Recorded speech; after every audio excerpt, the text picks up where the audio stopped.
Allah, sama-sama kita insya Allah dalam keberkahan dan rahmat Allah pagi hari ini, tanggal 9 Ramadan, kita bersilaturahmi kembali dan berjumpa kembali di Al-Fat Channel dalam rangka Thalibul Ilmi.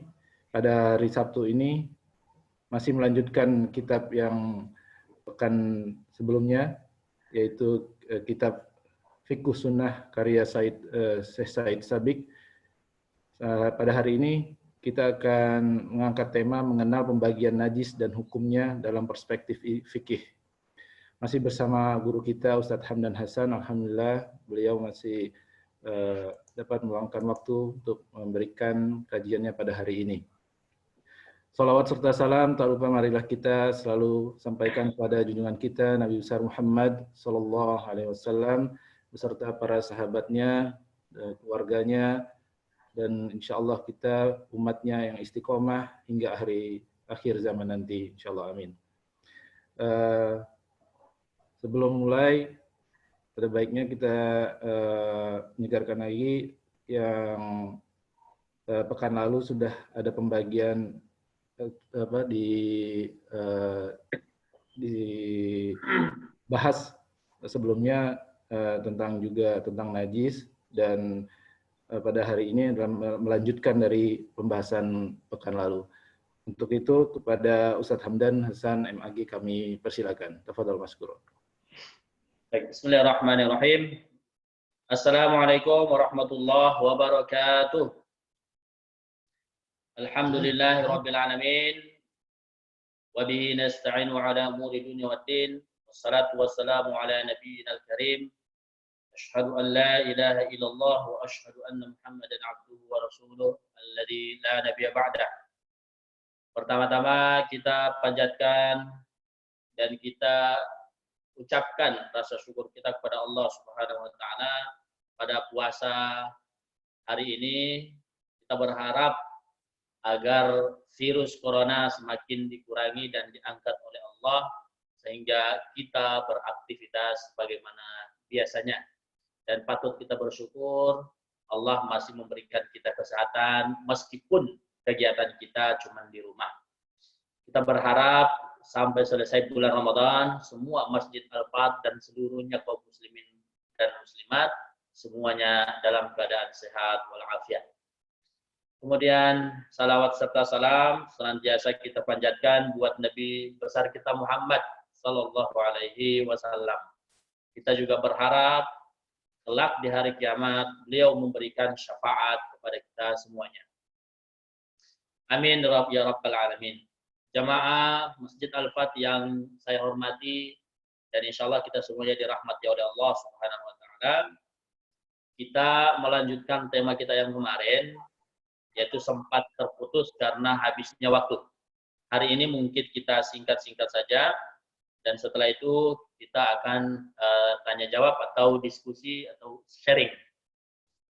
Baik jamaah sekalian, sesuai dengan tema kita, yaitu pembagian mengenal hukum dan pembagian najis, dan kemudian hukumnya dalam perspektif fikih.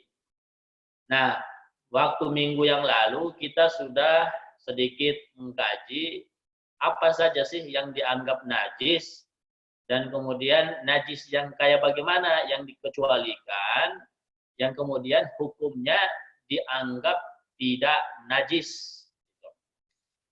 Kita ulang lagi, yang pertama adalah bangkai. Apakah bangkai binatang yang bisa dimakan atau yang tidak bisa dimakan, semuanya najis dan haram hukumnya dimakan. Kambing yang mati tanpa proses penyembelihan, maka hukumnya haram dimakan dagingnya. Adapun kulitnya, ada hadis sahih mengatakan bahwa kulitnya bisa diambil dan disamak dan kemudian digunakan sebagaimana yang diperlukan. Adapun dagingnya tidak boleh, haram. Terus yang kedua, kambing atau sapi yang disembelih tanpa menggunakan kalimat Allah atau membahas salah, maka secara syariat fikih dalam Islam hukumnya haram. Meskipun di proses penyembelihan, tapi tidak menggunakan atas nama Allah, haram hukumnya. Karena jatuhnya adalah najis. Kemudian ada najis atau ada bangkai yang dikecualikan, yang kemudian tidak dinamakan najis. Yang pertama, bangkai ikan, kemudian belalang. Kedua binatang tersebut, ini bahkan hukumnya halal. Belalang contohnya, cuman kita juga nggak tahu ya, Rasulullah hanya menyebutkan belalang. Yang dimaksudkan belalang di sini, apakah belalang yang ada di Indonesia juga sama, atau belalang yang ada di Arab. Cuman pernah saya bertanya ke salah satu orang guru, yang dimaksud dengan belalang di sini adalah belalang yang besar dan yang berwarna kuning. Nah, itu dibolehkan. Yang jelas kedua-duanya tidak najis. Ikan apalagi. Kemudian hadis Nabi, ada dua darah yang diharamkan bagi umat Islam. Ada dua bangkai yang diharamkan bagi umat Islam. Yang pertama adalah ikan, dan yang kedua adalah belalang. Adapun darah, ada dua bentuk darah yang kemudian dihalalkan bagi Islam untuk dimakan. Yang pertama hati, yang kedua itu ampela.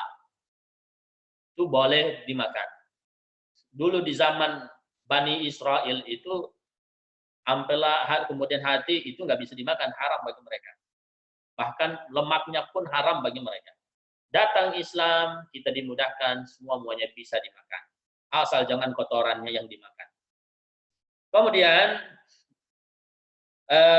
yang kedua, maitatun maladamun lahu sa'ilun, yaitu bangkai yang kagak ada najis, yang kagak ada ininya, darahnya yang ngalir. Contoh seperti lebah, kemudian semut, pokoknya seluruh binatang yang tidak berisiko mematikan, maka ketika dia nyemplung ke dalam air kita masih dianggap suci karena binatang tersebut tidak memiliki darah. Contoh ada nyamuk masuk ke dalam air, 100 ekor nyamuk, dilihat bentuk airnya 3 kriteria. Kalau warna, bau, dan kemudian rasa tiga-tiganya berubah dikarenakan karena 100 ekor nyamuk, maka air tersebut tidak lagi suci, dianggap najis. Kalau tidak berubah, maka tetap saja. Apalagi kalau airnya itu 1 gentong, yang masuk di situ cuma 1 ekor lalat atau 1 ekor nyamuk, tetap tidak najis. Karena dia termasuk bangkai yang tidak ada darahnya.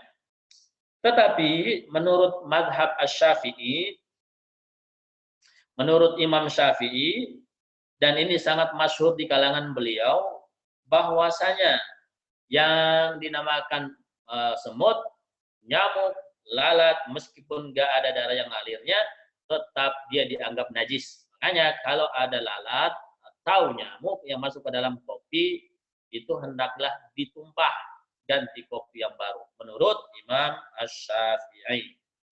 Kemudian, dan ini baru langsung, Azamul maitah wa qarnuha wa dhifruha wa sya'ruha wa rishuha wa jilduha. Apa hukum tulang hewan, bangkai hewan yang mati tanpa proses penyembelihan tadi? Apa hukum tulangnya ini? Tulangnya ini apa hukumnya, bentuknya ini apa? Apakah haram, najis atau tidak? Kemudian tanduknya, kukunya, rambut, bulu, dan kulitnya. Contoh ada kambing yang mati, kemudian tanduknya, contoh rusa yang memiliki tanduk yang panjang. Ada rusa yang mati, apakah tanduknya juga termasuk najis atau bangkai? Juga bulunya, kemudian kulit, dan juga rambutnya, apakah juga dihitung najis? Nah, sekarang kita lihat. Wa kullu ma huwa min jinsil dzalika tahirun. Kata ulama, semua-muanya hukumnya suci sifatnya. Semua-muanya sifatnya adalah suci. Tulangnya, tanduknya, kulit, kulitnya, bulunya, rambutnya, semua-muanya suci. Yang tidak suci adalah dagingnya saja yang diharamkan. Kemudian wala dalilun 'alan najasati. Nah, Syed Sabiq juga mengatakan di sini tidak ada dalil mengatakan bahwa yang demikian tadi yang kita sebutkan itu menunjukkan najis. Kemudian juga di sini qala Az-Zuhri, ada salah satu ulama namanya Az-Zuhri, fi idhamil mauta nahwal fil. Bagaimana hukumnya tulang bangkai binatang seperti tulangnya gajah? Kata beliau, adraktu nasan min salafil ulama. Aku melihat orang-orang dari para ulama salaf yang tashituna biha wa yudahinuna fiha. Mereka mengambil tulang gajah tadi, kemudian sudah dijemur kering dan diukir menjadi seperti sisir, dan kemudian mereka menggunakan sisir. Ketika sudah selesai mandi, tulang gajah tersebut disisirin buat nyisir rambut.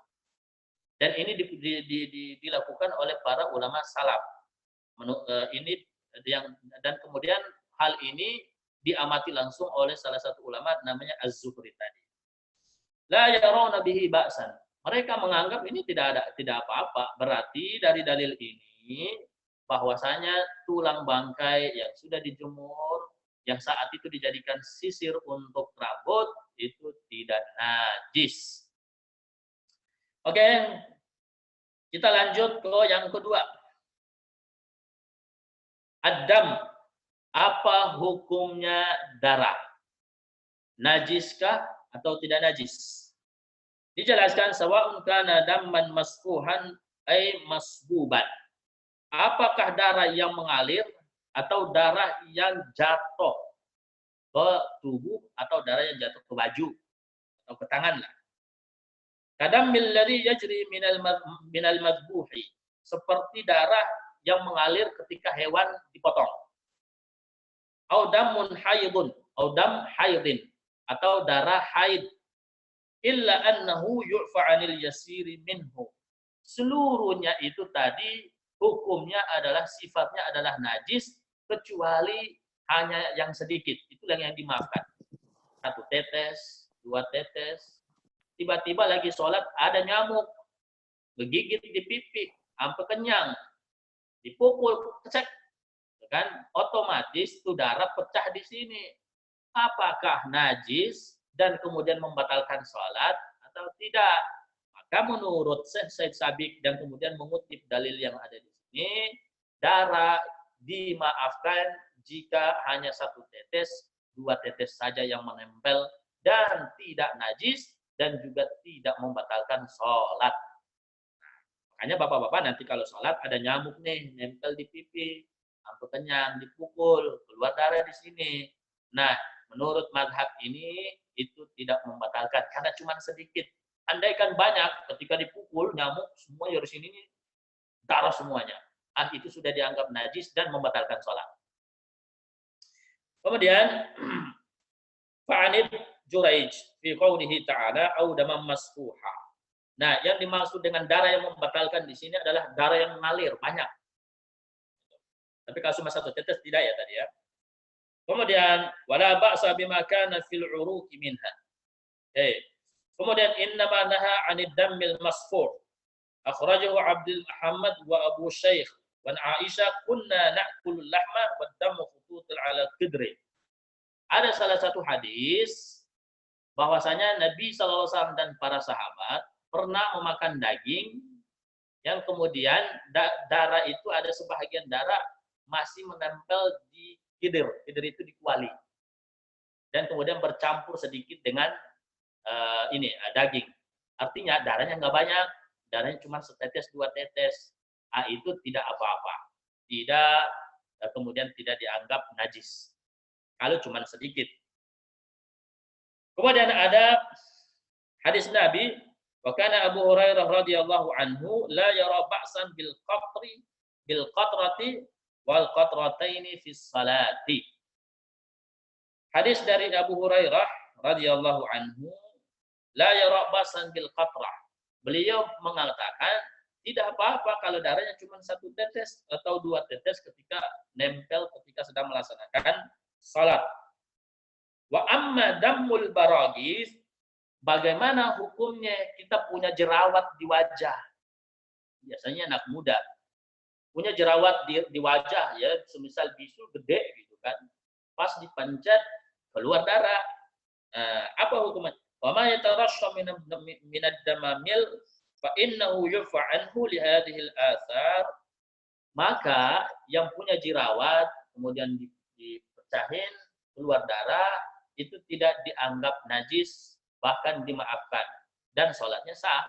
Ketika dia lagi sedang ini tiba-tiba ada yang nggak enak gitu, dipecahin keluar darah, sudah sholatnya tetap sah dan dimaafkan karena darahnya sedikit. Tapi andaikan kalau di sini bisulnya gede banget, tahu-taunya itu setiap kali ini dia netes terus, dan itu banyak terus. Tapi kalau tetesnya satu-satu itu tidak batal. Tapi kalau tetesnya terus batal sholat karena sudah dianggap najis. Oke, kemudian kita lanjut. Wasu'ila Abu Mijlas anil qayhi yusibul badana wat thawba. Bagaimana hukumnya nanah? Hukum nanah. Kira-kira kita ini biasanya centengan ya di kaki atau mungkin ya di luka lah. Ada luka atau ada bisulan yang ada nananya. Nempel di baju atau nempel di tubuh yang kita sedang sholat. Apa hukumnya? Apakah najis atau tidak? Kemudian di sini ditanyakan ada salah satu ulama namanya Abu Mujliz. Dia ditanyakan oleh seseorang tentang nana yang mengenai tubuh atau pakaian. Faqal laisa bisyai'in. Enggak membatalkan. Kata beliau, wa innama dzakarallahu dam wa lam yudhkiral qayha. Allah hanya menyebutkan darah saja yang bisa membatalkan salat seorang jika banyak. Tidak menyebutkan nana. Maka nana tidak termasuk sesuatu yang membatalkan salat meskipun itu menempel di badan atau di tubuh. Waqala Ibnu Taimiyah. Al-Imam Ibnu Taimiyah mengatakan, wa yajibu ghasla tsauba minal maddati wal qayhi. Akan tetapi menurut Ibnu Taimiyah, nana yang mengenai tubuh kita atau baju meskipun itu tidak membatalkan diwajibkan. Kata Ibnu Taimiyah, hukumnya wajib mencuci baju yang terkena nana tadi. Jangan dicuci semuanya, yang terkena aja. Contohnya ada nana yang jatuh di sini, ya udah yang terkena nana aja itu yang dicuci, jangan dicopot semuanya. Kemudian qal walam yukim dalilun ala najasatihi. Kata Ibnu Taimiyah, tidak ada dalil yang mengatakan bahwa nana itu najis. Ya, tidak ada dalil bahwasanya nana itu najis. Kemudian yang ketiga, lahmul khinzir. Apa khinzir? Kaki pendek, babi. Ini jelas-jelas, ini nggak usah. Tidak ada perdebatan di kalangan ulama. Sepakat semuanya. Hukumnya haram, najis. Dari ujung rambut sampai ujung kuku, najis. Kalau yang tadi binatang yang bisa dimakan dagingnya, dari ujung kuku, kemudian rambutnya, semuanya masih bisa. Tanduk, kemudian tulang, itu masih bisa. Tapi kalau babi, enggak ada pengecualian. Seluruhnya. Sedikit pun kalau Anda pegang harus disarut, kalau bahasa Ternate itu, ini. Harus ambil tanah dan kemudian Anda cuci tangan pakai tanah, setelah itu basuh pakai mama lemon. Dibasuh 7 kali, sekalinya pakai tanah, 6 kalinya pakai mama lemon dan bebas. Oke. Yang keempat, qai'ul adami wa baulihi wa raj'ihi. Muntah manusia, kemudian pipis dan juga kotoran. Apa hukum muntah manusia? Kemudian apa hukum pipis binatang? Pipis binatang itu binatang yang bisa dimakan dagingnya ya. Kemudian kotoran binatang yang bisa dimakan dagingnya. Nah, di sini dijelaskan wa najasatu hadhil asya muttafaqun 'alaiha. Sebahagian ulama mengatakan muntah, kemudian pipis binatang, ditambah lagi dengan kotoran binatang yang bisa dimakan dagingnya, ya, yang jelas. Mereka bersepakat ini adalah najis menurut sebahagian ulama. Nanti kita lihat ada perdebatan ulama di sini, ada perbedaan pendapat. Illa annahu yu'fa 'anil yasiri al-qai'i. Kecuali muntahnya sedikit. Muntahnya cuma sekedar muntah, itu tidak apa-apa. Kena baju cukup dicuci.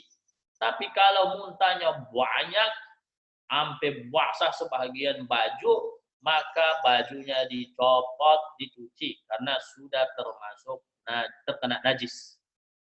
Wa yukhaffifu fi baulis sabi alladhi lam ya'kul at-ta'ama. Dan ada keringanan bagi bayi yang belum makan makanan. Ketika pipis, cukup dipercikin air. Nah, dalam hal ini ada hadis Nabi Shallallahu Alaihi Wasallam dari Ummu Qais radhiyallahu anha. Anha atat an-nabiyya, ia mendatangi Nabi Shallallahu Alaihi Wasallam, ibni laha lam yablugh an ya'kula ta'am, yang masih kecil, yang belum makan makanan, masih menyusui. Wa inna ibnaha dzaka bala fi hajarin nabi. Anak tersebut, anak kecil itu pipis di pangke, karena Nabi Muhammad ini menggendong anak itu dan kemudian dipipisin. Fada'a Rasulullah bima'in fanadahu ala thawbihi wa lam yaghsilhu ghaslan. Nabi Muhammad hanya mengambil percikan air saja, dipercikin dan tidak membuka bajunya dan mencucinya. Nah, ini perlukan ilmu ini sebenarnya. Jadi ada orang itu di kampung karena dia kena najis bayi, dibuka justru ininya. Sementara sudah mau masuk sholat dan dia berada di tempat yang lain. Itu dialah makanya perlunya kita mengetahui ini. Dan hadis ini sahih. Kemudian kita lanjut ke bawah. Mohon maaf saya ulang lagi. Yang dimaksud dengan pipis dan kemudian kotoran di sini adalah bukan kotoran binatang, tapi kotoran bayi yang belum makan dan minum. Mohon maaf. Kelewat. Kemudian yang kelima. Yang kelima adalah al-wadi. Al-wadi ini mungkin kita pernah dengar. Dia biasanya keluar itu ketika setelah pipis. Ada cairan tipis banget. Dia seperti mani tapi nggak kayak mani. Kalau mani tebal ininya. Nah kalau wadi itu biasanya keluar cairan seperti ingus orang pilek gitu ya. Pilek awal-awal. Leler. Wa huwa ma'un abyadun sakhinun yakhruju ba'dal bauli. Yaitu air seperti air ingus yang keluar setelah pipis. Wa huwa najisun min ghairi khilafin. Tidak ada perdebatan ulama bahwa al-wadi itu hukumnya sifatnya najis. Nah, cuma najis di sini tidak membuat orang sampai mandi wajib, enggak, karena dia bukan mani. Qalat Aisyah, berdasarkan sunnah Nabi yang diriwayatkan oleh istrinya Ummul Mukminin yaitu Sayyidah Aisyah, wa ammal wadi fa innahu yakunu ba'dal bauli fayubsal fayaghsilu dzakarahu wa athniyahu. Adapun wadi biasanya keluar itu setelah pipis atau buang air besar. Biasanya tetesan terakhir itu biasanya ada. Maka hal ini cukup dicuci aja kemaluannya dan tidak sampai menuntutnya untuk mandi wajib. Setelah cuci bersihin kemaluan dan setelah itu juga dia berwudu. Hadis ini diriwayatkan oleh Ibnu Munzir. Nah, ada hadis lagi dari Ibnu Abbas radhiyallahu anhuma. Al-mani wal wadi wal madi, ammal mani fihi al-ghusl. Adapun mani, baru wajib mandi. Nanti di dalam kitab-kitab klasik fikih, apa hukumnya ketika berhubungan hanya, mohon maaf, cuma nempel doang. Nempel doang nih, saya ibaratkan cuma gini doang. Straight. Apakah sudah diwajibkan mandi wajib? Sepakatan ulama sudah diwajibkan mandi wajib. Meskipun cuma nempel biasa. Oke. Baik. Kemudian kita lanjut yang kedua. Tadi madi. Saya ulang lagi. Madi itu keluar setelah pipis atau setelah buang air besar. Tetes terakhir. Yang ke-6, al-madhi. Tadi wadi, sekarang madhi. Al-madhi. Wa huwa ma'un abyad lazijun yakhruju 'inda at-tafkiri fil jima' atau 'inda al-mula'abah. Yaitu cairan yang keluar ketika lagi menghayal. Lagi menghayal, biasanya istrinya jauh, mungkin ya. Atau mungkin yang masih jomblo, masih remaja, yang lagi menggebu-gebu, lagi memikirkan hal-hal yang kurang tepat, akhirnya keluar cairan ini. Wa qad la yash'ur al-insanu bi khurujihi. Kadang-kadang kita tuh enggak ngerasa dia keluar. Wa yakunu min ar-rajuli wal mar'ah illa annahu min al-mar'ati akthar. Dan ini bisa juga terjadi di laki-laki dan pada perempuan, tapi biasanya lebih dominannya ke perempuan ya biasanya. Nah, wa huwa najisun bi ittifaqil ulama. Hukumnya sifatnya adalah najis. Illa annahu idza asaba al-badan wajaba ghuslu wa idza asaba thawb iktafa fihi bir-rash bil ma'. Kalau dia mengenai baju tubuh kita cukup kita cuci kemaluan sama dengan wadi tadi, dan setelah itu wudu dan sholat, tidak mandi wajib. Nah, saya ulang lagi ya, wadi itu cairan yang keluar setelah BAB atau buang air besar kecil. Tidak mandi wajib dan hanya mencuci kemaluan, wudu, sholat. Madhi, ketika lagi menghayat keluar kotor cairan ini, tidak mandi wajib, cukup dicuci, setelah itu wudu, sholat. Ini sekarang sudah tahu ya. Kemudian ada hadis Nabi wa an Suhail bin Hanif, dari Sahal bin Hanif radhiyallahu anhu, ia berkata, kuntu alqa minal madi shiddata wa ina wa kuntu aktsaru minhu al-iktisal. Kata beliau, aku sering keluar madi, sering menghayal. Datanglah dia kepada Nabi sallallahu alaihi wasallam, ya Rasulullah, kaifa bima yusibu thawbi minhu? Ini madi mengenai pakaianku, bagaimana ini cara membersihkannya? Apakah saya harus mandi wajib? Kata beliau.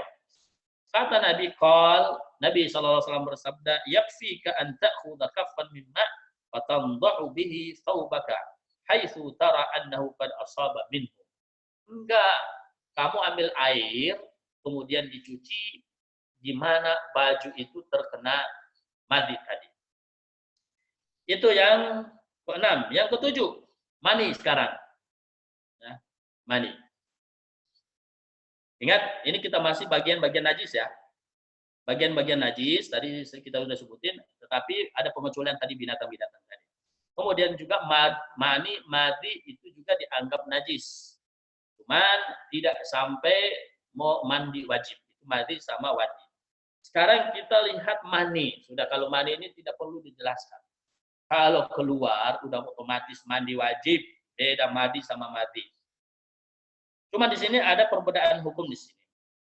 Dhahaba ba'dul ulama ila al-qauli bi najasatihi wa dhahir annahu tahirun. Sebahagian ulama bersepakat bahwa mani itu adalah najis. Nah, nanti ada ulama mengatakan tidak, enggak najis. Kalau najis terus nanti manusia najis dong. Nah, ada yang mengatakan seperti itu. Sehingga ada sebahagian ulama mengatakan dari sisi batin, dari sisi dalamnya, bagian dalamnya mani, itu katanya dianggap najis karena keluar dari tempat yang najis.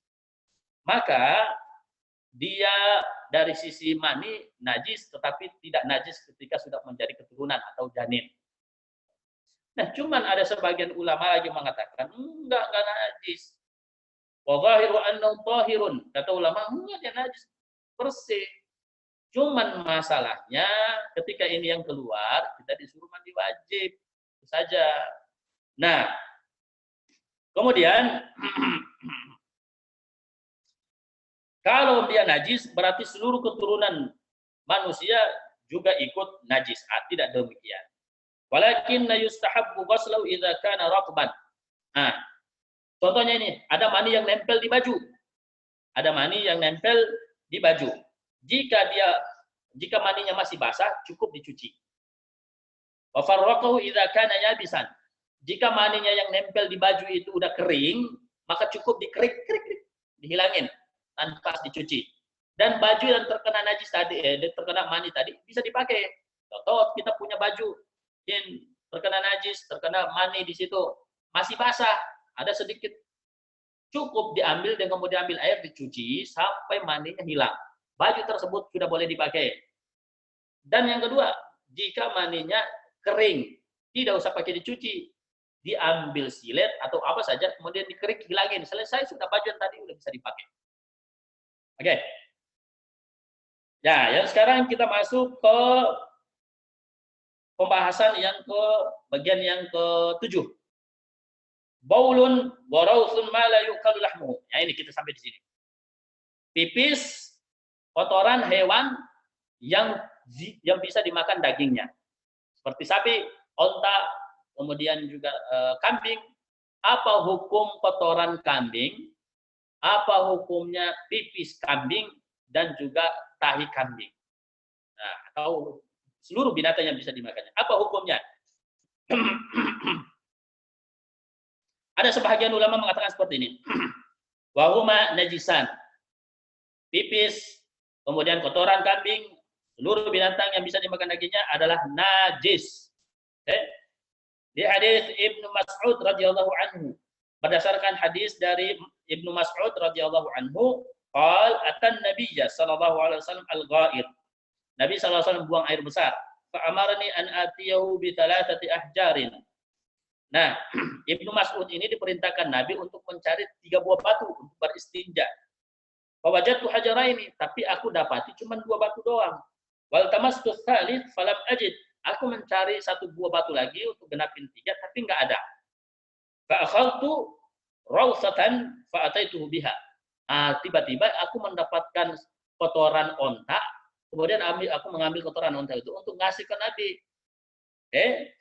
Wa alqa rawsa wa akhadha al-hajaraini. 2 batu yang diambil oleh Nabi, yang kemudian kotorannya ini dibuang sama Nabi. Nah, apa kata Nabi? Hadza rijsun. Ini kotor, ini najis. Rawahu al-Bukhari. Hadis ini diriwayatkan oleh Al-Imam Al-Bukhari. Nah, dalam hal ini nanti terjadi perbedaan ulama. Terjadi perbedaan ulama. Ada di sini juga. Qala Al-Walid Ibnu Muslim. Ada salah satu ulama mengatakan, namanya Al-Walid Ibnu Muslim. Ia berkata kepada salah satu ulama namanya Al-Auza'i. Fa abwalud dawab mimma la yukalu lahmuhu kal baghl wal himar wal faras. Faqal kanu yabtaluna bidzalika fi maghazihim fala yaghsilunahu min jasadin aw thawbin. Bagaimana hukumnya? Bagaimana hukumnya pipis kuda atau kotoran hewan yang bisa dimakan dagingnya? Seperti onta dan juga kambing yang lain. Faqal kanu yabtaluna bidzalika fi maghazihim fala yaghsilunahu. Kata Al-Auza'i, enggak, tidak najis. Nah, ini udah perbedaan pendapat di sini. Tidak najis karena dulu di zaman sahabat itu ketika mereka berperang, itu mereka ada sebahagian sahabat itu terkena pipis kuda, terkena pipis onta. Fala yaghsiluna bin jasadin aw thawbin. Sehingga mereka tidak mencuci baju mereka yang sudah terkena pipis kuda tadi pun tidak dicuci, biarkan saja begitu. Wa amma baulun wa rawthun ma yukalu lahmuhu, adapun pipis atau kotoran yang dari hewan yang bisa dimakan dagingnya, faqad dhahaba ilal qaulu bi taharati. Ada sebahagian ulama mengatakan hukumnya suci, sifatnya suci. Saya ulang lagi. Pipis hewan yang bisa dimakan dagingnya, kotorannya, sebahagian ulama mengatakan sifatnya adalah suci. Siapa ulama yang mengatakan suci itu? Pertama, Imam Malik, Ahmad bin Hambal, dan sebahagian besar ulama dari mazhab Syafi'i. Saya ulang lagi ya, yang mengatakan bahwa pipis dan kotoran hewan yang bisa dimakan dagingnya itu sifatnya adalah suci. Yang mengatakan ini adalah Imam Malik, Imam Ahmad bin Hambal, dan sebagian besar dari kalangan ulama Asy-Syafi'iyah. Nah, dalam hal ini qala Ibnu Taimiyah dan mazhab Syafi'i, Al-Imam Ibnu Taimiyah mengatakan, lam yadhhab ahadun minas sahabah ila qauli bin najasatihi. Tidak ada satupun sahabat yang berpendapat bahwa pipis dan kotorannya binatang yang bisa dimakan dagingnya itu sifatnya najis. Enggak ada satupun sahabat menurut Ibnu Taimiyah. Kemudian bal qaulu bin najasati qaulu muhdatsun la salafun lahu minas sahabah.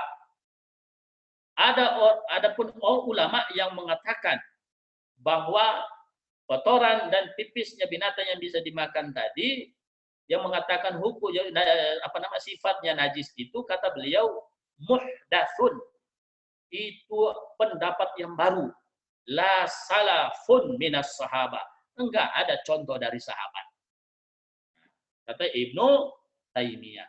Sehingga menurut Ibnu Taimiyah, kotoran dan pipis onta atau binatang yang bisa dimakan dagingnya, hukumnya atau sifatnya adalah suci, dan hukumnya boleh ketika mengenai tubuh kita, tidak perlu cuci, sebagaimana yang dijelaskan di atas ketika para sahabat berperang, ada sebagian mereka terkena pipis onta, terkena kotoran kuda, namun mereka tidak mencuci ketika sholat, kemudian masih ada bau-bau atau tetesan-tetesan pipis hewan tersebut. Kemudian ada salah satu hadis ini. Qala Anas radhiyallahu anhu. Anas radhiyallahu anhu berkata, qadima unasun min Ukalin au Uraina.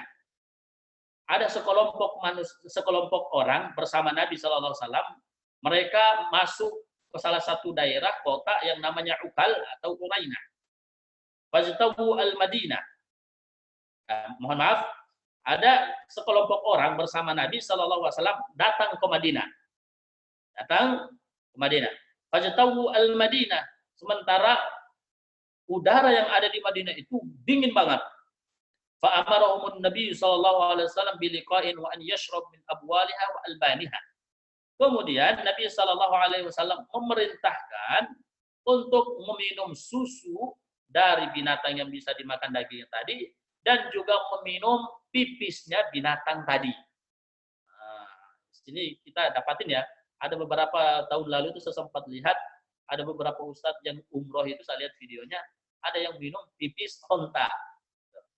Maka ketika sahabat ini masuk bersama Nabi di Madinah, udara lagi dingin banget, Rasulullah SAW memerintahkan agar mengambil susu onta, ditambah lagi minum pipisnya. Nah, ini sebagai obat berarti ini. Oke. Kemudian hadis ini diriwayatkan oleh Imam Ahmad dan Syaikhan, Bukhari dan Imam Muslim. Dalla hadzal hadits ala taharati baulil ibil. Hadis ini menunjukkan bahwasanya pipisnya onta itu suci. Wa ghairuha min ma'kulil lahmi yuqasu alaihi. Dan seluruh binatang yang bisa dimakan dagingnya, pipis dan kotoran pipisnya itu tidak najis. Contohnya diminum oleh para sahabat, dan ini perintah Nabi Shallallahu Alaihi Wasallam ketika memasuki Madinah yang sedang musim dingin. Oke. Di sini qala Ibnu Mundzir, Al-Imam Ibnu Mundzir mengatakan, man zama anna hadhihi khasun bi ulaikal aqwam lam yusib. Barang siapa yang mengatakan bahwa sekelompok sahabat tadi bersama Nabi itu yang minum pipis onta tadi itu dikhususkan untuk mereka saja, kata beliau, lam yusib, salah, kata beliau. Idil khasaisu la tuthabbitu illa bidalilin. Karena yang namanya kekhususan itu tidak bisa dipakai kecuali ada dalil lain yang menerangkan khusus mereka doang. Kita tidak. Sehingga beliau mengatakan, kalau begitu mereka pun meminum, kita pun boleh. Kata Imam Ibnu Mundzir. Baik.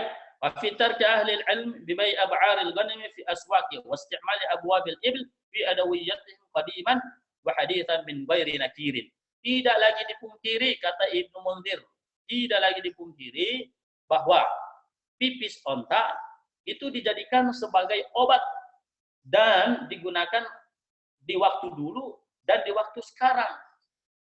Jadi pipis onta itu digunakan sebagai obat ternyata. Ini menunjukkan ala taharatihi, bahwasanya pipisnya onta itu sifatnya suci dan bersih. Ada satu ulama lagi mengatakan, Asy-Syaukani namanya, Al-Imam Asy-Syaukani. Adh-dhahiru taharatul abwabil wal azbal min kulli hayawani yuqalu lahmuhu. Secara zahir, pipisnya onta, kotorannya onta itu suci. Saya ulang lagi, pipisnya seluruh binatang yang bisa dimakan dagingnya juga kotorannya suci. Menurut siapa? Al-Imam Asy-Syaukani. Tamassukan bil asli, karena asalnya memang suci. Wastihbaban lil bara'atil asliyah wan najasatu hukmu syar'iyyin nakilun 'anil hukmi alladhi yaqtadi al-aslu wal bara'atu fala yuqbalu qawlu mumudda'iha illa bidalilin. Tidak boleh mengatakan bahwa pipis dan kotorannya hewan tadi itu dikatakan najis kecuali ada dalil yang lain yang menyatakan bahwasanya hal tersebut adalah najis. Oke. Gitu ya. Nanti kita diskusi sampai di sini. Kemudian kita cepatin yang kedua, al-jalalah. Al-jalalah di sini itu ini peranakan keledai sama kuda. Jadi agak keledai dikit, agak kuda dikit. Matanya bentuk postur tubuhnya persis kuda, tetapi dia sifat pendeknya itu kayak keledai, tidak keledai. Nah, ini binatang ini nih suka makan kotorannya kuda, suka makan kotoran ayam, suka makan kotoran manusia, sehingga dia itu kalau kebanyakan makan kotoran tadi, itu dia berubah baunya, dagingnya pun berubah. Maka ulama mengatakan tidak boleh memakan, terkecuali binatang jalalah ini dipindahin ke tempat yang bersih, tiap hari dicuci, dikasih makanan yang segar-segar, susu, kemudian baunya berubah, tidak lagi bau busuk. Maka hukumnya boleh halal untuk dipotong dan dimakan dagingnya. Itu binatang al-jalalah. Yang berikut, al-khamru. Khamar. Apa hukum khamar? Apakah najis? Di sini ulama mengatakan, najis di sini adalah najis secara maknawi. Bukan secara bisa kita lihat. Nah, seperti patung. Itu ulama mengatakan najis, tetapi di situ najis bukan najis secara kasat mata, tapi najis secara maknawi. Kalau najis secara kasat mata berarti kita pegang nggak boleh, kan? Tapi kalau najis yang secara maknawi berarti hukumnya bisa kita pegang dan tidak perlu cuci tangan. Maka khamar di sini dikatakan hukumnya secara adalah hukum maknawi, artinya boleh ketika terkena tubuh kita itu cukup hanya dicuci dan tidak sampai mandi. Kayak seperti mandi sama wadi tadi. Itu ya khamar. Adapun meminumnya haram karena memabukkan. Sudah tidak ada lagi di perdebatan ulama. Hukumnya haram. Sekali lagi saya ulang, khamar hukumnya haram. Tidak ada perbedaan pendapat dalam masalah ini. Terkecuali mungkin dalam beberapa hal yang dijadikan sebagai obat. Pun darurat. Yang terakhir, kalbun, anjing. Wa huwa najisun wa yajibu ghuslu ma walagha fihi sab'a marrat. Sudah hukumnya adalah najis jika dia menjilat salah satu dari piring kita, maka kita cuci sebanyak 7 kali, sekali dengan tanah dan 6 kalinya bebas. Kemudian ada hadis Nabi juga, ini pernah kita bahas, tahuru inai ahadikum idza walagha fihi al-qalb an yaghsila sab'a marrat awwalahunna biturab. Jika ada anjing yang menjilat di bejana kalian, dicuci sebanyak 7 kali, sekali dengan tanah, yang ke-6 kalinya boleh pakai mama lemon dan seterusnya. Wallahu a'lam bissawab. Saya simpulkan dulu, yang pertama adalah muntah manusia, anak pipis anak yang masih kecil yang belum minum. Kalau muntah banyak jadi najis, kalau dikit itu dimaafkan, tidak jadi najis, cukup dicuci. Adapun kalau pipis laki-laki, anak laki-laki yang belum makan minum, maka cukup dipercikin. Kalau perempuan dicuci. Adapun kalau sudah makan harus dicuci. Perempuan yang bayi perempuan yang belum makan itu dibasuh. Kalau laki-laki dipercikit. Kemudian yang berikutnya adalah wadi. Wadi keluar setelah ketika selesai BAB atau pipis, biasanya keluar cairan ini. Kalau madi biasanya lagi menghayal. Kedua-duanya ketika keluar cukup mencuci kemaluan dan tidak mandi wajib. Setelah itu berwudu lagi. Mani hukumnya ketika keluar adalah mandi wajib. Dan ketika dia mengena tubuh kita atau pakaian kita, kalau masih basah, dicuci saja yang terkena najis, yang terkena mani tadi. Jika sudah kering, cukup dikerik, dan baju tersebut boleh dipakai. Kemudian, pipis dan kotoran hewan yang bisa dimakan dagingnya. Sebahagian ulama mengatakan najis, sebahagiannya lagi seperti ulama Imam Malik, Ahmad bin Hanbal, dan sebahagian besar dari ulama Asy-Syafi'iyah, diantaranya Ibnu Taimiyah, mengatakan tidak najis. Karena Nabi dan para sahabat pun berdasarkan hadis tadi, ketika memasuki Madinah dan musim dingin, mereka meminum susunya dan juga pipisnya diminum. Dijelaskan juga oleh Ibnu Munzir bahwasanya dahulu pipis hewan tersebut dijadikan sebagai obat hingga sampai saat ini. Kemudian ada namanya binatang jalala, yaitu peranakan keledai dan kuda. Dia biasanya makan kotoran dan biasanya baunya berubah. Kalau baunya berubah bisa dipindahin ke tempat yang bersih, dikasih makanan yang baik-baik, kemudian baunya tidak lagi bau, maka hukumnya boleh disembelih dan dimakan dagingnya. Tapi kalau tidak, haram hukumnya karena dia dianggap binatang yang najis. Khamar hukumnya najis maknawi. Najis maknawi, meminumnya haram. Anjing sudah disepakati oleh ulama bahwasanya najis. Cuman ada sebahagian ulama yang mengatakan tidak najis. Makanya di Sudan itu ada yang memelihara anjing. Nah, cuman kalau di sini ada ulama yang lebih spesifik lagi mengatakan boleh piara anjing tapi dengan tujuan al-hurras. Tujuannya untuk ngejagain atau dibuat untuk berburu, itu nanti itu boleh. Tapi kalau anjing sembarangan biasa kayak di Indonesia nggak diatur, datang pipis, datang BAB, anjing kurang ajar yang kayak begitu. Itu kalau dia menjilatin bencana kita, maka wajib kita cuci 7 kali. Meskipun itu anjing yang terpelihara. Anjing yang terpelihara. Ketika dia menjilati bencana kita, maka wajib kita cuci. Itu saja yang bisa saya sampaikan. Mohon maaf bila ada kekurangan. Kita sharing-sharing. Monggo Pak Andika. Ya Ustaz, jazakallah khair wa barakallahu fiik. Terima kasih atas penjelasannya. Dari jamaah sudah ada pembagian najis, tercatat ada 9 yang sudah dibahas. Fadal jamaah kalau ada yang mau bertanya. Oh ini udah ada yang ditulis itu siapa tuh? Gimana? Ada yang tulis pertanyaan di bawah itu tadi. Oh ya.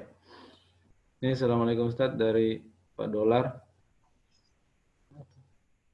Apakah benar dalam mazhab Maliki dan Hanafi anjing itu suci kecuali air liurnya saja? Betul. Mazhab Maliki, makanya orang Sudan itu mereka mazhabnya Maliki. Sehingga anjing itu dianggap adalah binatang yang tidak najis kecuali air liurnya. Berdasarkan hadis tadi. Kalau imam-imam yang lain mengatakan sudah najis, Imam Syafi'i mengatakan najis sudah. Oke. Baik, jelas Pak Dolar. Ini berikutnya dari Pak Bayu. Kalau kotoran pipis hewan peliharaan seperti kucing, ayam, burung, dan biasanya yang ada di sekitar kita, bagaimana Ustaz? Ya, ada sebahagian itu contohnya kotoran burung yang sempat saya lihat itu malah dijadikan pupuk. Nah, makanya yang tadi berdasarkan hadis tadi itu seluruh hewan yang bisa dimakan dagingnya. Maka menurut sebagian madhab Syafi'i dan kemudian Imam Malik dan Imam Ahmad mengatakan suci, tidak najis berdasarkan hadis yang tadi. Bahkan mereka mengatakan, kata Ibnu Munzir, kalau dikatakan najis harus ada dalil dulu yang dikatakan secara pasti mutlak bahwasanya itu najis. Gitu. Karena Oh, di hmm. ya Kayak kucing itu gimana, Ustaz? Ada yang kadang-kadang sering masuk ke masjid kan? ya kita pernah ngebahas tentang kucing ya. Kucing Hmm. termasuk binatang yang bisa dimakan enggak ya? Enggak ya? Enggak. Nah, di waktu minggu yang lalu kita sempat bahas kalau sisa kucing, sisa minum kucing itu tidak apa-apa, tidak najis. Tapi kalau kotorannya tetap dia masuk najis. Kotorannya sama Iya, muntahnya ya. sama muntahnya betul. Iya. Kotoran sama muntahnya. Baik, Ivan, sekalian, ada lagi yang mau bertanya atau langsung? Persilahkan. Atau di luar tema mungkin. Jangan. Nanti nanya nanya yang lain lagi. Manjang. Panjang nanti. Nggak habis-habis. Saya mau tanya, Ustaz. Waalaikumsalam. Saya mau tanya, Apa dal, Ceng Lani? itu ya, nyamuk kan kalau satu saja tidak najis. Tapi kalau lagi nyamuknya banyak, kita tepuk terus gimana ya? Tepuk Tadi tangan. awal-awal tadi saya jelasin. Kalau makanya kita nanya dulu nih, cenderungnya ke mazhab siapa nih? Imam Syafi'i, Imam Maliki, Imam Ahmad bin Hambal, apa siapa nih? Kalau Imam Syafi'i batal. Jadi kalau nyamuknya banyak ya. Kalau nyamuk satu ekor nyamuk nih, Cing, nyemplung ke kopi ente lagi ngopi, teman-teman kan ente nggak bisa ngopi sekarang, Cing. Maka kopi ente sudah dianggap najis. Karena Imam Syafi'i mengatakan meskipun binatang yang tidak ada darah yang ngalir, tetap saja dia bangkai. Makanya dia dianggap najis. Kita cek. Maksud saya yang kalau kita nepok darah nyamuk kan satu tuh. Nah kalau yang banyak kita tepok terus gimana? Makanya tadi pertama saya bilang lagi sholat nih, tiba-tiba tuh nyamuk 1000 nyamuk gigitin tubuh kita, seluruhnya kenyang, dipukul contohnya semuanya mati gitu kan. Nah pas dipukul di pakaian kita itu darah semua. Itu sudah kelebihan darahnya. Yang dimaafkan di sini darah yang dibolehkan, yang masih dianggap sholat kita itu sah, 1 tetes atau 2 tetes, 3 tetes itu masih tidak apa-apa. Tapi kalau sudah kualitas skalanya udah banyak, itu sudah dianggap membatalkan sholat. Baik. Tapi tadi Ustadz di awal Baik, kan terima kasih. makasih Cing Lani. Kalau di awal tadi kan ada kayak jerawat ya gitu ya. Oh iya, jerawat. Kalau luka yang besar gitu Ustadz, kayak udah perbannya berdarah gitu, masuk najis atau gimana? Enggak juga. termasuk karena sahabat Nabi itu sempat perang kepalanya kepotong sini nih, kebacok lah, ya sholat darahnya mengalir, tetap sholat dan sholatnya sah dan tidak dianggap tidak sah oleh Nabi setelah ditanyakan. Cuman dia meninggal ketika dia mandi junub, disuruh mandi sama temannya, udah langsung meninggal kan, diomelin sama Nabi itu 2 sahabat itu. Itu. Dan Umar bin Khattab juga itu ketika dia ditusuk sama siapa tuh? Abu Lu'lu'ah ya. Abu Lu'lu'ah ini. Munafik kelas kakap. Yeah. Ketika dia nusuk beliau itu kan Umar bin Khattab masih sholat dan darahnya netes. Masih lanjut sholat ya? Iya, dia tetap sholat dan darahnya netes terus. Dan lukanya gede, masalahnya ususnya sampai keluar. Jadi tidak apa-apa. Nah, Ustaz. Barakallahu fiik. Apa-apa. Monggo. Lanjut. Kalau sudah nggak ada, saya udah mulai lapar dan lemas. Sudah tidak ada yang bertanya lagi. Ustaz juga ada haus. Kering. Baik jamaah, tidak ada. itu nanya. Ardi, betul. Pagi hari ini udah pagi, kok kayak masih malam sih? Kan lampunya diredupkan supaya enak di mata. Oh. Itu ya. Cicak itu kotorannya banyak itu di mana-mana. Gimana kita membersihkannya? Artinya kan hanya sekedar kering dibuang atau tetap harus cukupkah dengan di penyedot itu atau gimana? Gini, ada ulama mengatakan gini, cicak itu, tai cicak itu, meskipun dia itu skalanya kecil, tapi baunya itu lebih menyengat. Sehingga ulama mengatakan batal sholatnya. Batal sholatnya dan harus wudhu lagi. Karena terlalu bau. Kemudian yang berikutnya, ya sebenarnya ini kan udah masa kontemporer ya. Kalau ada cicak yang BAB di karpet atau mungkin di ubin, ya kita pakai alat yang kemudian yang lebih mendekati kepada kebersihan. Biasanya kalau sudah baru disapu, dipel pun masih agak bau-bau. Ya, seharusnya harus disedot dulu. Yang jelas hukum cicak tai cicaknya ketika mengenai di hidup kita contohnya. Saya pernah itu sholat, tai cicak nempel di sini masih basah. Tapi bukan di Al-Fat. Kalau di Al-Fat saya udah batalin itu, kita batal semua nanti. Nah, itu pernah itu saya batalin sholat. Karena memang bau banget. Dan ulama mempertimbangkan di situ, baunya itu.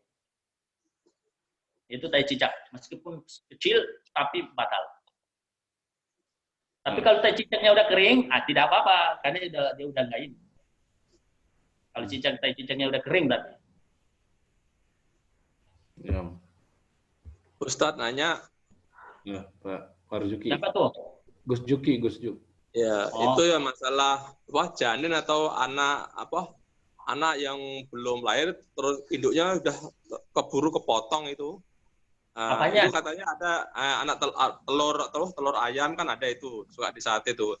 Itu katanya ada efek sampingnya untuk dimakan ya? Atau gimana atau boleh nggak dimakan itu? Embrio ya. Oh iya, kemarin itu kita udah bahas. Cuma ini saya sempat baca itu buku klasik yang juga sering dikaji di pondok-pondok klasik di NU. Hati saya agak sedikit menolak meskipun di dalam kitab itu dibolehkan. Karena sampai dijelaskan meskipun embrio itu telur contohnya udah busuk nih. Meskipun itu udah busuk dan bahkan udah belatungan, itu dianggap suci karena belatung itu terlahir dari daging yang suci. Sehingga dibolehkan dari sisi hukumnya itu dibolehkan. Nah, maka memakan embrio menurut ulama ini yang kitab yang waktu itu saya kirimkan di pertanyaannya Pak Dolar itu dibolehkan. Tetapi di dalam fikih itu ada hukum, ada sikap hukum Pak yang kita harus pakai. Hukum dibolehkan. Sikap hukum, oh nggak banget. Saya milih tidak mau. Tapi kalau tanya secara hukum dibolehkan. Nah, cuman ada sebagian besar ulama mengatakan jika sudah belatungan, udah bau busuk itu sudah haram. Nah nanti di situ ada pengecualian. Pertama, kalau embrio itu dia belum ada nyawa, ya kan? Dia belum ada nyawa sama sekali, maka boleh dimakan. Tapi kalau sudah ada nyawa dan tiba-tiba dia mati, maka embrio itu dihitung bangkai dan haram dimakan karena najis. Itu, Cing. Semoga jelas, Pak. Gus Juk. Baik. Ada lagi jamaah? Kalau tidak ada, sudah jam 7. Boleh satu lagi? Oh, satu lagi. Boleh. Ya, terakhir mungkin. Ustadz. Nanti Pak Dolar siap-siap kirim teh ya. Ya. Bagaimana hukumnya memperjualbelikan benda atau barang yang najis, misalnya jual beli anjing atau jual beli kotoran hewan gitu. Bagaimana hukumnya, diperbolehkan atau bagaimana? Yang saya tahu kucing itu ada hadis. Ini kita bahas kucing dulu, kan bicaranya hewan ya. Cuma nanti spesifik nanti ke anjing. Kucing ada hadis Nabi melarang memperjualbelikan kucing. Cuman nanti ada hadis yang lain lagi yang mengatakan kucing itu jika bermanfaat dan bersih itu bisa diperjualbelikan dan hasilnya halal. Dan ini dikemukakan oleh ulama-ulama fikih dalam bentuk kias, kias. Jadi ada ulama mengatakan seperti ini, ada hadis mengatakan begini. kucing hukumnya haram. Oh, diharamkan jika kucing tidak bermanfaat. Kucingnya kotor, kucingnya tidak terurus, kudisan, maka hukumnya haram menjual kucing yang tidak bermanfaat. Adapun kucing yang bermanfaat, yang anggora, yang dipelihara, itu hukumnya boleh dijual dan hasilnya halal. Itu yang saya tahu. Adapun anjing itu hewan yang pertama ulama melihat dari sisi najisnya, terutama Imam Asy-Syafi'i dan kemudian Ahmad bin Hanbal. Mereka melihat karena ini dia termasuk binatang najis, maka tidak boleh bahkan haram untuk diperjualbelikan. Tetapi ada sebagian ulama kontemporer sekarang ini, saya lupa itu ulamanya siapa, itu membahas boleh jika digunakan untuk berburu atau hurras atau untuk menjaga rumah pada ular, jangan sampai ada pencuri masuk. Nah, maka hukumnya boleh membeli atau memperjualbelikan anjing tersebut. Cuman ingat, persyaratannya ketat. Pertama, anjing terlatih. Yang kedua, tidak jorok itu anjing. Dan yang ketiga, dia bisa menggonggong kencang ketika ada pencuri. Nah, itu hal-hal yang anjing yang kayak begitu baru bisa dibolehkan untuk diperjualbelikan. Tetapi itu ulama kontemporer yang mengatakan hal demikian dikarenakan karena melihat kondisi berbeda, kalau tidak ada anjing pencuri bisa masuk, kamera juga CCTV juga tidak terlalu bermanfaat contohnya, atau mungkin kurang akurat, atau mungkin kurang begitu bisa diandalkan. Yang diandalkan satu-satunya adalah anjing, maka dalam hal ini dibolehkan karena melihat kondisi. Jadi dibolehkan itu karena melihat kondisi. Oke, Pak Dolar. Baik. Syukron Ustaz. Afwan. Baik. Nanti kalau besok pagi kan Ustadz Taufik Hulazar Hulaimi itu, nanti kalau untuk lebih jelas lagi dengan dalil-dalil yang detail, beliau kan ahli usul fikih kan, itu boleh ditanyakan lagi supaya lebih memuaskan. Ustaz. Baik jamaah, karena sudah pukul 7, makanya kita cukupkan sampai di sini dulu. Insya Allah kita akan sambung lagi di Sabtu depan. Insya Allah semoga kita semua dalam keadaan sehat. Amin. Bersilaturahmi lagi kembali. Baik, kita tutup kajian pada hari ini dengan alhamdulillah dan doa kafaratul majlis. Alhamdulillahirabbil alamin. Subhanakallahumma wa bihamdika. Asyhadu an la ilaha illa anta astaghfiruka wa atubu ilaik. Assalamualaikum Assalamualaikum warahmatullahi wabarakatuh. Waalaikumsalam warahmatullahi wabarakatuh.